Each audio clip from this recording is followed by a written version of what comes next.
പ്രധാനപ്പെട്ട കർമ്മങ്ങളാണ് ഇന്നത്തെ ശുശ്രൂഷയിലുള്ളത്.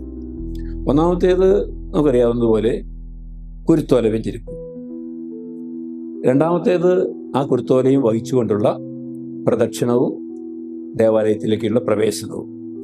മൂന്നാമത്തേത് വിശുദ്ധ കുർബാന. ഈ 3 കർമ്മങ്ങൾ അടങ്ങുന്ന ശുശ്രൂഷയാണ് ഓശാന ഞായറാഴ്ച ദിവസം. അത് നമ്മളതിന് കുരുത്തോല ഞായർ എന്നൊക്കെ പറയാറുണ്ട്.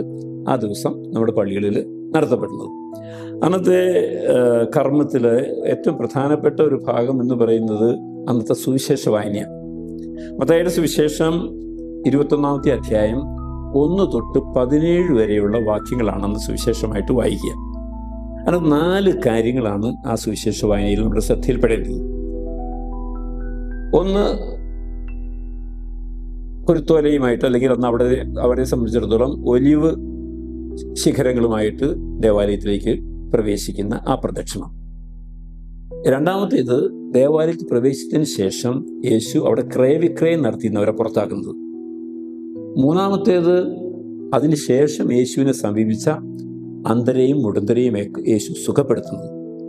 നാലാമത്തേത്, ഇത് കണ്ടിട്ട് രോഷം പൂണ്ട പ്രധാന പുരോഹിതന്മാരും നിയമത്തിനുമൊക്കെ യേശുവിനെ ഇല്ലായ്മ ചെയ്യാൻ ആഗ്രഹിക്കുന്നത്, രോഷം പൂണ്ട് യേശുവിനെ പറ്റി പിറുപിറുക്കുന്നത്. അപ്പോൾ ഈ 4 കാര്യങ്ങളാണ് വായനയിൽ നമ്മുടെ ശ്രദ്ധയിൽപ്പെടുക.